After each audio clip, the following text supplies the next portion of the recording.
주말마다 쓰는 나의 신앙일기 TV 데일리 큐티 나무향기입니다. 오늘은 여호수아 9장 16절에서 21절을 묵상하겠습니다. 그들과 조약을 맺은 후 사흘이 지나서야 그들의 이웃에서 자기들 중에 거주하는 자들이라 함을 들은지라. 이스라엘 자손이 행군하여 셋째 날에 그들의 여러 성읍들에 이르렀으니 그들의 성읍들은 기브온과 그비라와 브에롯과 기랏 여아림이라. 그러나 회중 족장들이 이스라엘의 하나님 여호와로 그들에게 맹세했기 때문에 이스라엘 자손이 그들을 치지 못한지라. 그러므로 회중이 다 족장들을 원망하니 모든 족장이 온 회중에게 이르되 우리가 이스라엘의 하나님 여호와로 그들에게 맹세하였은즉 이제 그들을 건드리지 못하리라. 우리가 그들에게 맹세한 맹약으로 말미암아 진노가 우리에게 임할까 하노니 이렇게 행하여 그들을 살리리라 하고 우리에게 이르되 그들을 살리라 하니 족장들이 그들에게 이른 대로 그들이 온 회중을 위하여 나무를 패며 물을 깃는 자가 되었더라. 맹세는 약속을 굳게 다짐하는 것입니다. 만약 맹세를 어기면 목숨을 잃을 수도 있습니다. 창세기 15장 10절은 아브라함이 그 모든 것을 가져다가 그 중간을 쪼개고 그 쪼갠 것을 마주대어 놓고 그 새는 쪼개지 아니하였으며 라고 말하고 있습니다. 이러한 의식은 고대 근동 국가에서 언약이나 동맹을 체결하고 이를 보증하기 위해 시행하던 보편적인 관습이었는데 후에는 이스라엘 민족 사이에서도 보편적으로 시행되었습니다. 이는 피와 고통과 죽음 앞에서 맹세함으로 자신이 한 약속은 죽음을 각오하고서라도 지키겠다는 의식입니다. 여기에서 둘로 쪼개진 희생 제물들은 약속을 한 두 당사자를 의미합니다. 이스라엘 사람들은 기브온 사람들과 조약을 맺은 후 사흘이 지났을 때 그들이 이웃에 사는 자들이라는 말을 들었습니다. 이스라엘 군대가 그들이 있는 성읍에 도착했습니다. 그렇지만 회중 족장들이 이스라엘의 하나님 여호와로 맹세했기 때문에 이스라엘 자손들이 그들을 칠 수 없었습니다. 그들의 맹세를 어기면 그 진노가 오히려 이스라엘 자손에게 임할 수 있었기 때문에 그들을 살려주었습니다. 이 일로 인해 이스라엘 회중은 족장들을 원망했습니다. 사실 이 맹세를 주도한 사람은 여호수아였지만 그를 원망할 수는 없었습니다. 그런데 이스라엘의 백성들의 지도자였고 지금까지 모든 일을 잘해왔기 때문이었습니다. 이스라엘 군대가 행군해서 도착한 성읍은 네 곳이었습니다. 기브온과 그비라와 브에롯과 기랏 여아림입니다. 이 네 성읍은 후에 베냐민에게 분배되었습니다. 기브온 사람들은 맹세 덕분에 이스라엘 자손에게 해를 입지 않았습니다. 구약 성경에서 맹세를 하는 것은 엄숙한 일이었습니다. 거짓 맹세는 중대한 죄악이었습니다. 스가랴 5장 3절과 4절은 그가 내게 이르시되 이는 온 땅 위에 내리는 저주라.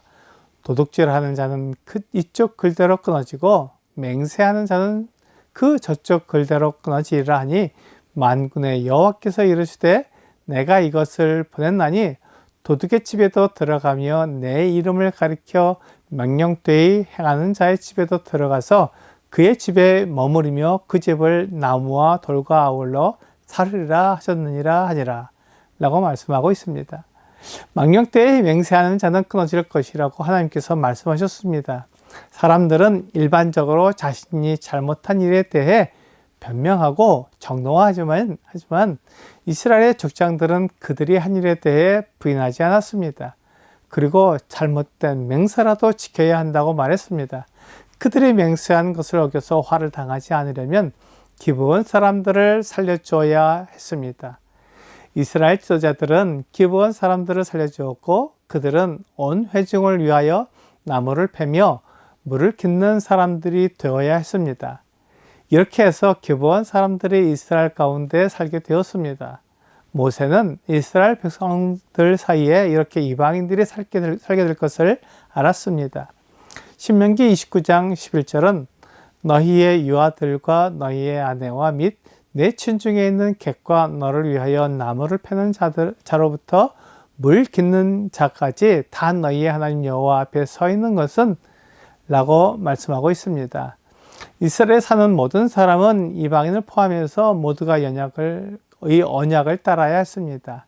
이렇게 맹세를 잘못하면 하나님의 말씀을 어기게 됩니다. 그래서 예수님은 도무지 맹세하지 말라고 가르치셨습니다.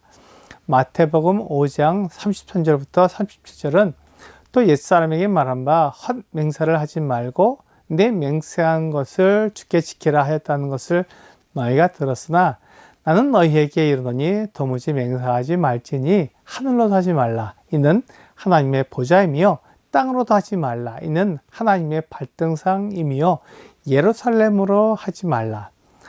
이는 큰 임금의 성임이요 내 머리로도 하지 말라. 이는 내가 한 터럭도 희고 검게 할 수 없음이라.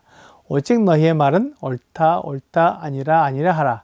이에서 지나는 것은 악으로부터 나느니라 라고 말씀하고 있습니다. 예수님은 사람이 무엇으로 맹세하든 간에 하나님과 관련이 있고 따라서 모든 맹세가 하나님의 이름으로 되어지는 것이라고 말씀하셨습니다. 이는 하늘이나 땅이나 예루살렘 심지어는 머리카락조차도 하나님이 통치하시고 하나님의 소유이기 때문입니다. 특히 하늘은 원래 하나님의 창조물이지만 이것으로 맹세하는 것은 곧 그 창조물의 주인이신 하나님께 맹세하는 것이 됩니다. 예수님은 사람들의 맹세를 핑계거리로 사용하고 있는 것을 아셨습니다. 만일 진실된 사람이라면 자기가 한 맹세를 그렇게 쉽게 폐기할 수는 없을 것입니다. 그래서 맹세를 핑계 삼아 헛된 맹세를 하는 사람들을 경계하시는 것입니다. 그래서 예수님은 도무지 맹세하지 말라고 말씀하셨습니다. 오늘의 적용 질문을 보겠습니다. 맹세한 적이 있나요? 혹 그런 적이 있다면 반드시 지켜야 하며 지킬 수 없는 것이라면 당사자와 하나님께 잘못을 구해야 합니다. 곤란한 상황을 모면하려고 헛된 맹세를 하는 것은 하나님을 욕되게 하는 것입니다. 맹세는 엄숙한 것이기에 반드시 지켜야 합니다. 만일 맹세하는 것을 지키지 못한다면 그것에 대해 말하고 용서를 구해야 합니다. 오늘 맹세한 것은 목숨을 걸고서라도 지켜야 하기에 함부로 맹세하지 않는 여러분과 제가 되기를 주 예수님의 이름으로 기도합니다.